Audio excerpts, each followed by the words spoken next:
1st of June, I was to go on 2 months annual leave. I was commanding a division in Meerut.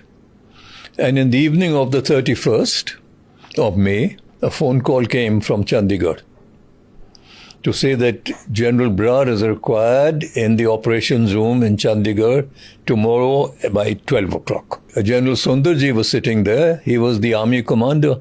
I was still in my mind wondering, what is this business? No idea. Then he said, well, Bulbul, he called me by my nickname. He said, Bulbul, we've called you here for a very special mission. The situation is very serious. And we'll want you to move to Amritsar the moment this briefing is over and start planning the operation. So I said, sir, this evening I'm flying to Manila. I'm on 2 months annual leave. And then he said, I'm sorry, your leave is cancelled.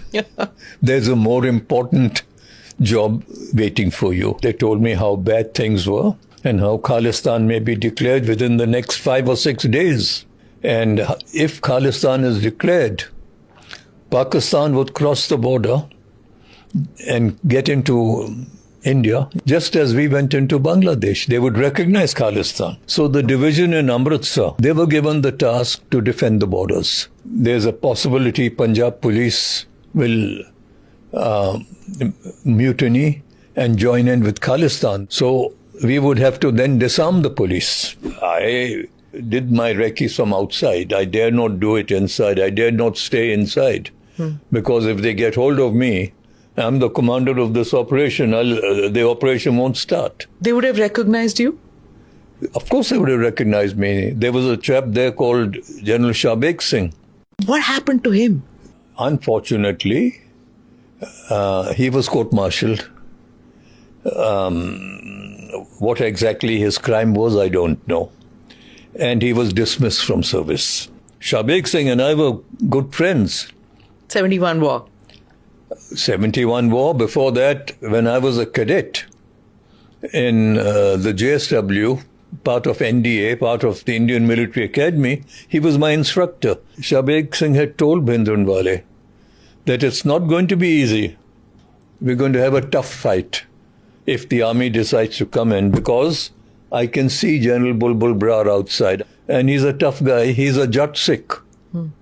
Just like you and just like me. We are all Jat Sikhs. We fight. That morning I decided to address all the troops who were going to go in. I spoke to them and I explained to them what the situation was. If there's anyone amongst you who doesn't want to go in for religious reasons or any other reasons, I don't hold it against you. No action will be taken against you. One young Sikh boy, he got up.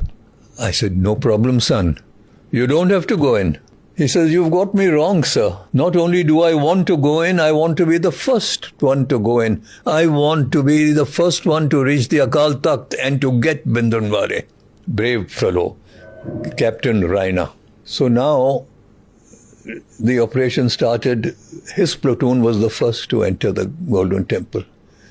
And as they entered, fire came from all directions, heavy firing on them. I could hear people dying. I said, how is he? He said he's been very badly wounded. Both his legs have been shot. Captain Raina. I said, evacuate him. Bring him out immediately. I have an ambulance waiting here. I'll send him to the hospital straight away. He said he's refusing to come out. He's crawling. He's going on all his fours. He's carrying on. He says, I'm going to reach the Akal Takht. I'm not going back. I said, now forcibly, because he's bleeding so heavily, forcibly pick him up and bring him out. So he was forcibly brought out, sent to hospital, both legs amputated. I got him the Ashoka Chakra, the highest award that you can give to a person not in actual war. He was in a wheelchair without his legs, and the president, instead of, you have to go up the 2 steps to receive your medal from the president came down 2 steps to pin the award on him because he couldn't go up.